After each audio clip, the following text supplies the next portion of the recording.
বিশ্বকাপের আগেই আর্জেন্টিনার স্কোয়াডে নেমে এসেছে চরম হতাশা। দর্শক, একের পর এক প্লেয়ারদের injury, Lionel Messi, Leandro Paredes, Emi Martinez, Gonzalo Montiel সব তারকাদের ইনজুরির জন্য পিছুই ছাড়ছে না। এবার নতুন করে সেই তালিকায় নাম লেখালেন আর্জেন্টিনার ওয়ান্ডার কিড নিকো পাজ, যাকে আমরা বিশ্বকাপে দেখার জন্য অধীর আগ্রহে অপেক্ষায় আছি। গত মৌসুমে কাঁপিয়ে দেওয়া নিকো পাজ বিশ্বকাপে কি নিজের জায়গা পাকাপোক্ত করতে পারবেন?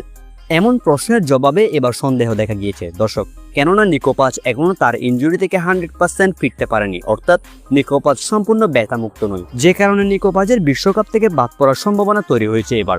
দর্শক, আর্জেন্টাইন গণমাধ্যম টিওএসএ স্পোর্টস জানিয়েছে আগামী 3 দিনের মধ্যে ট্রেনিংয়ে ইতিবাচক সাড়া না পেলে নিকো পাজ বিশ্বকাপের স্কোয়াড থেকে বাদ পড়তে পারেন।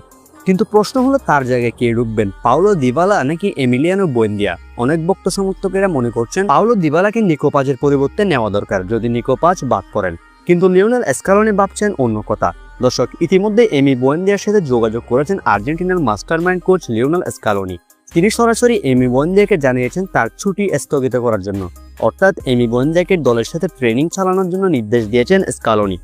দর্শক, অর্থাৎ একটা কথা স্পষ্ট যে লিওনেল স্কালোনি আবেগকে কোনো প্রকার গুরুত্ব দিচ্ছেন না। আমাদের সকলের প্রিয় ফুটবলার পাওলো দিবালা হলেও লিওনেল স্কালোনি গুরুত্ব দিচ্ছেন পারফরম্যান্স এবং ভিশনকে, যেখানে এমি বুয়েন্দিয়া গত মৌসুমে অ্যাস্টন ভিলার হয়ে দুর্দান্ত একটা মৌসুম কাটিয়েছেন, করেছেন 11 গোল এবং 9 অ্যাসিস্ট। এছাড়া অ্যাস্টন ভিলার ইউরোপা লিগ জয়ে গুরুত্বপূর্ণ ভূমিকা রেখেছেন আর্জেন্টিনার এই অ্যাটাকিং মিডফিল্ডার, যে কারণে লিওনেল স্কালোনি পাওলো দিবালাকে নয়, এমি বুয়েন্দিয়াকেই একেবারে বেস্ট অপশন হিসেবে দেখছেন নিকো পাজের পরিবর্তে। অর্থাৎ পাওলো দিবালার স্কোয়াডে থাকার সম্ভাবনা নেই বললেই চলে।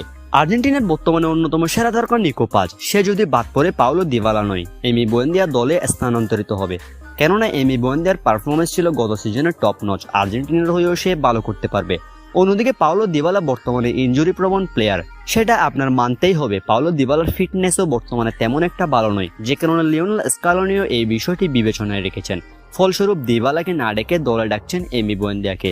এখন দেখার বিষয় নিকো পাজ দল থেকে বাদ পড়েন কিনা এবং কে সুযোগ পায় তার পরিবর্তে। যদিও বিভিন্ন গণমাধ্যমের মতামত অনুযায়ী পাওলো দিবালা নয়, এমিলিয়ানো বুয়েন্দিয়া সুযোগ পাবে নিকো পাজের পরিবর্তে যদি নিকো পাজ বাদ পড়ে।